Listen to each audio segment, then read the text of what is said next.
صلاۃ و سلام علیک یا رسول اللہ، صلاۃ و سلام علیک یا حبیب اللہ۔ سب سے پہلے میں آپ تمام حضرات کو اس عظیم الشان اجلاس کے انعقاد پر مبارکباد پیش کرتا ہوں اور دعا کرتا ہوں کہ پروردگار اس محفل کو قبول فرمائے اور قیامت کے دن اس محفل کو ہم سب کے لیے ذریعہ نجات بنائے۔ آمین اللہم۔ چونکہ آقائی کائنات صلی اللہ علیہ وسلم کی ولادت کا مہینہ ہے، اس لیے مختصر سی گفتگو ولادت پاک کے تعلق سے ہوگی اور کوشش کروں گا کچھ اصلاحی پہلو جو قوم کو ضرورت ہے اسے پیش کیا جائے۔ ابھی مجھ سے پہلے بہترین خطاب جناب حافظ قاری ابرار رضا صاحب قبلہ کا آپ نے سماعت کیا۔ آپ کو معلوم ہے کہ حضور اکرم نور مجسم صلی اللہ علیہ وسلم کی آمد سے پہلے پوری دنیا پر شرک و کفر کے بادل چھا چکے تھے، انسانیت سسک رہی تھی، آدمیت کا جنازہ نکل چکا تھا، اخوت و محبت ناپید سی ہو چکی تھی، غریبوں کو ستایا جا رہا تھا، یتیموں کو مٹایا جا رہا تھا، بیواؤں کو منحوس سمجھا جاتا تھا اور بچیوں کو زندہ درگور کیا جا رہا تھا۔ پوری دنیا میں بے حیائی اس قدر پھیل چکی تھی کہ آج بھی جب تاریخ کے صفحات پر اس دور کی بے حیائیوں کا پڑھتے ہیں تو کلیجہ ہل جاتا ہے، آنکھیں اشکبار ہو جاتی ہیں، دل لرزنے لگتا ہے۔ آپ تصور کیجئے کہ آقائی کائنات کی آمد سے پہلے پوری دنیا کا اور ساتھ ہی ساتھ سب سے زیادہ برا حال مکۃ المکرمہ کا تھا۔ نعرہ تکبیر، نعرہ رسالت، نعرہ رسالت، علماء اہل سنت، شاعر اسلام مولانا ادریس رضا صاحب قبلہ، نعرہ تکبیر، نعرہ رسالت۔ آپ سوچیں، غور کریں کس قدر بے حیائی بڑھ چکی تھی جس کا آج بھی تصور کرتے ہوئے کلیجہ منہ کو آتا ہے۔ ماشاءاللہ علماء کرام کی جماعت تشریف لے آئی۔ نعرہ تکبیر، نعرہ رسالت، علماء اہل سنت، حضرت حافظ قاری شاہ عالم صاحب قبلہ، استاد محترم حضرت حافظ قاری شاہ عالم صاحب قبلہ، قاری ایوب رضا صاحب قبلہ، نعرہ تکبیر، نعرہ رسالت۔ یہ علماء کرام ہیں، میری دعا ہے کہ پروردگار ان کا سایہ ہمارے سروں پر تا صبح قیامت قائم و دائم فرمائے۔ تو میں عرض کر رہا تھا کہ بے حیائی اس حد تک بڑھ چکی تھی کہ آپ تصور کیجئے کہ جب باپ کا انتقال ہوتا تو جس طریقے سے سارا سامان بیٹوں میں تقسیم ہوتا ویسے ہی ماں بھی تقسیم ہوتی، اور ماں جس کے حصے میں آتی وہ ظالم اسے بیوی بنا کے رکھتا۔ مرد و عورت بالکل مادر زاد ننگا ہو کر کے خانہ کعبہ کا طواف کر رہی تھی، پوری دنیا سسک رہی تھی، آدمیت سسک رہی تھی، انسانیت سسک رہی تھی۔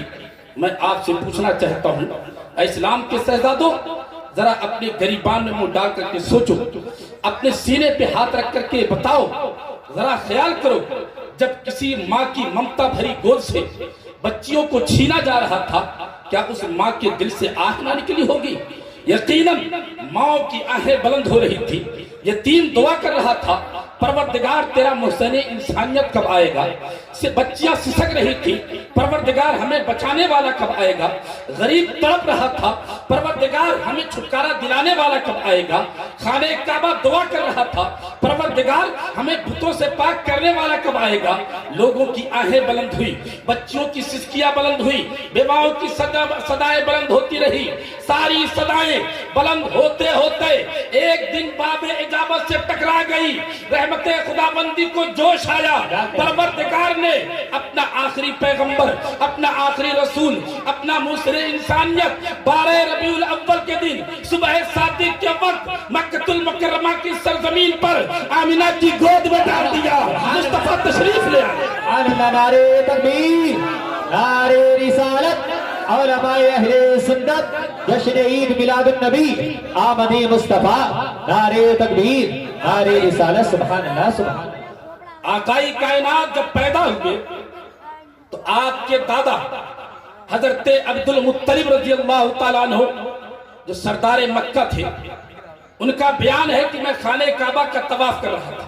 یا توجہ سے خانہ کعبہ کا طواف کر رہا تھا، حضرت عبد المطلب فرماتے ہیں کہ میں طواف کر رہا تھا، صبح صادق کا وقت تھا، اچانک میں نے دیکھا خانہ کعبہ آمنہ کی گھر کی طرف چھکتا چلا جا رہا ہے۔ یہ کون آ رہا ہے جس کی آمد کے صدقے میں کعبہ جھک رہا ہے؟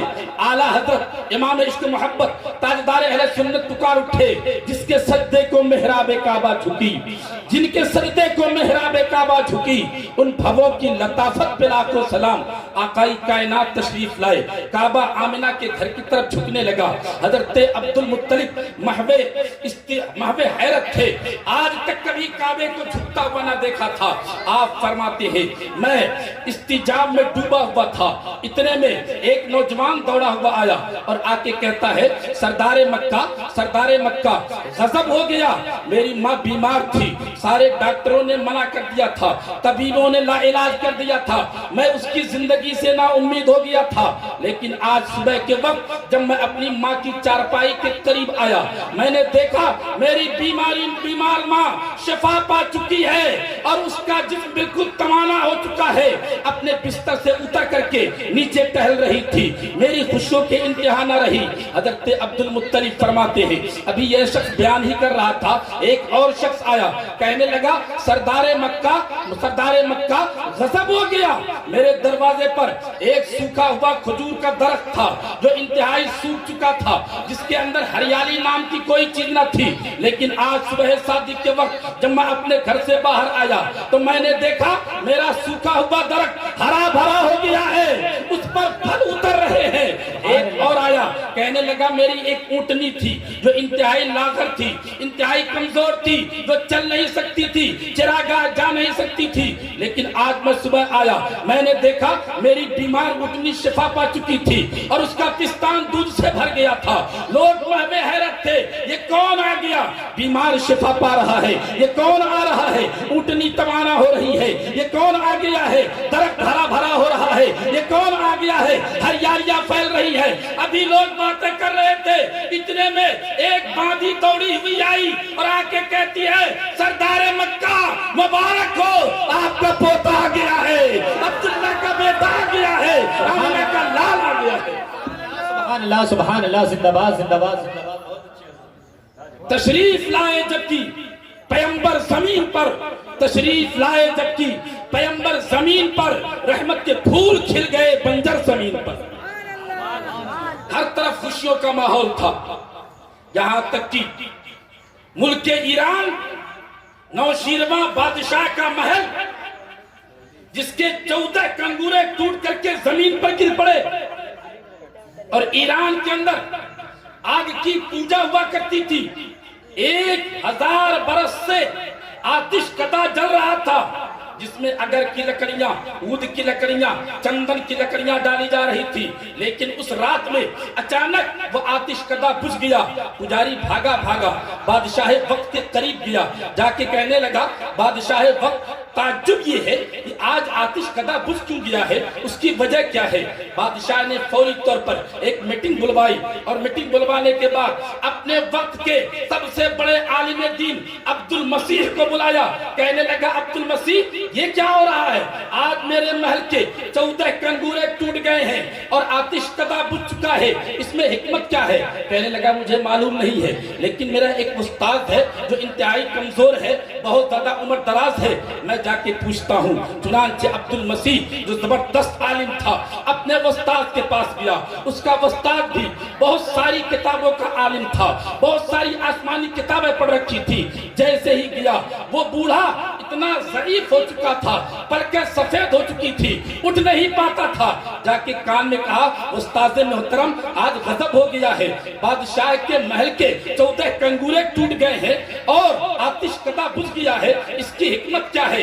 اتنا سنا تھا وہ بڈھا اٹھ کر کے بیٹھ گیا، کہنے لگا عبد المسیح جا کے کہہ دو اور اعلان کر دو دربار میں کہ یہ علامت کوئی عام علامت نہیں، یہ تو امام الانبیاء کے آنے کی علامت ہے، سید الانبیاء کی تشریف آوری کی علامت ہے۔ سبحان اللہ سبحان اللہ سبحان اللہ۔ ہر طرف چرچے چل رہے تھے، ہر طرف باتیں چل رہی تھی۔ کوئی کہہ رہا تھا عبداللہ کا بیٹا پیدا ہوا، کوئی کہہ رہا تھا آمنہ کا لال پیدا ہوا، کوئی کہہ رہا تھا عبد المطلب کا پوتا پیدا ہوا، کوئی کہہ رہا تھا ابو طالب کا بھتیجا پیدا ہو رہا ہے۔ دنیا کہہ رہی تھی پیدا ہوا پیدا ہوا پیدا ہوا۔ میں نے قرآن سے پوچھا قرآن تو بتا اس منظر کو کیسے بیان کرے گا؟ تو قرآن کہتا ہے قد جاءکم من اللہ نور، تحقیق کی اللہ کی جانب سے نور آیا، کہنے ہیں سبحان اللہ نور آیا۔ نور سے مراد ہم سب کے حضور ہے، کہتے یار سبحان اللہ۔ نور سے مراد ہم سب کے، اچھا جو نور ہوتا ہے، اب سمجھنے والی بات ہے، سمجھ کر کی یاد کر کے جائیں۔ جو نور ہوتا ہے اس کا سایہ نہیں ہوتا، جو نور ہوتا ہے اس کا، سب بولا سایہ۔ دیکھو سورج نور ہے، اس کا سایہ کسی نے دیکھا ہے؟ چاند نور ہے، کسی نے سایہ دیکھا ہے؟ تارے نور ہیں، کسی نے سایہ دیکھا ہے؟ چلو وہ تو نور ہے، یہ ٹیوب لائٹ چل رہی ہے، اس کا سایہ دیکھا ہے؟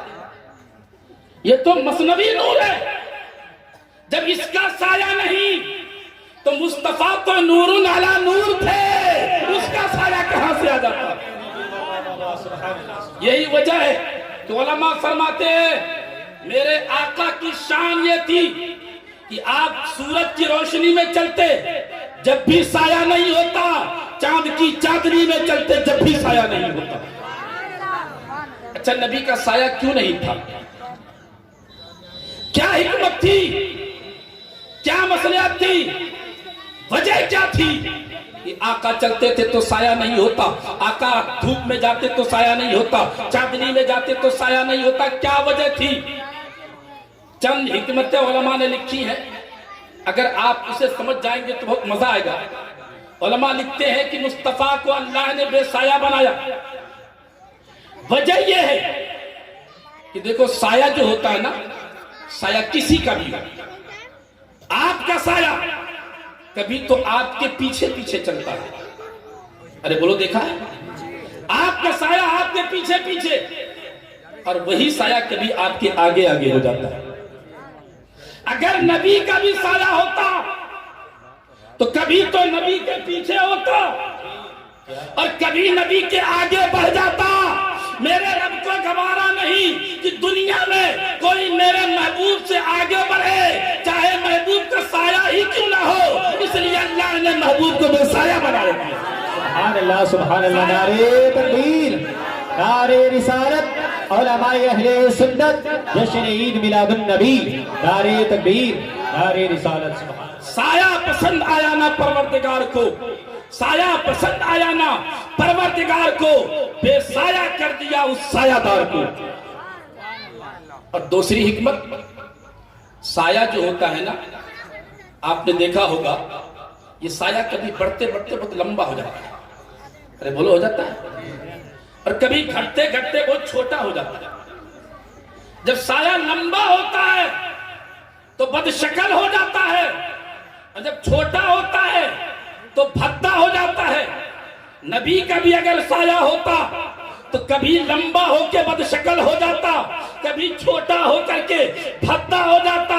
میرے رب کو گوارا نہیں کہ میرے محبوب کی کوئی چیز بدشکل ہو، چاہے محبوب کا سایہ ہی کیوں نہ ہو، اس لیے اللہ نے محبوب کو بے سایہ بنا دیا۔ سایہ پسند آیا نہ، پروردگار کو بے سایہ کر دیا سایہ دار کو۔ اور تیسری حکمت، سایہ جو ہوتا ہے نا، کوئی کتنا بڑا پرہیزگار ہو، کتنا متقی ہو، کتنا بڑا حاجی ہو، کتنا بڑا نمازی ہو، کتنا بڑا عالم ہو، محقق ہو، مدقق ہو، مفسر ہو، استاد ہو، استاد الاساتذہ ہو، پیر ہو، کوئی ہو، لیکن اپنے سائے کو گندگی سے نہیں بچا سکتا۔ ارے بولو، آپ چلتے ہیں، آپ کا سایہ نالیوں میں جاتا ہے، ہم چلتے ہیں، ہمارا سایہ پیشاب پہ جاتا ہے، پاخانے پہ جاتا ہے، ٹائر کے نیچے جاتا ہے، اسکوٹر کے نیچے جاتا ہے، گاڑیوں کے نیچے جاتا ہے۔ نبی کا بھی کا سایہ اگر ہوتا تو کبھی پیشاب پہ چلا جاتا، کبھی پاخانے پہ چلا جاتا، کبھی نالیوں میں چلا جاتا، کبھی غلاظتوں میں چلا جاتا۔ میرے رب کو گوارا نہیں کہ میرے محبوب کی کوئی چیز نجاستوں میں چلی جائے، اس لیے اللہ نے اپنے محبوب کو بے سایہ بنا دیا۔ سایہ پسند آیا نہ، پروردگار کو بے سایہ کر دیا اس سایہ دار کو۔ اچھا، ایسا بے سایہ بنایا، اب ایک نکتہ دیتا ہوں، دیکھتا ہوں کتنے لوگ سمجھیں گے۔ ایسا سایہ بے سایہ بنایا کہ ابھی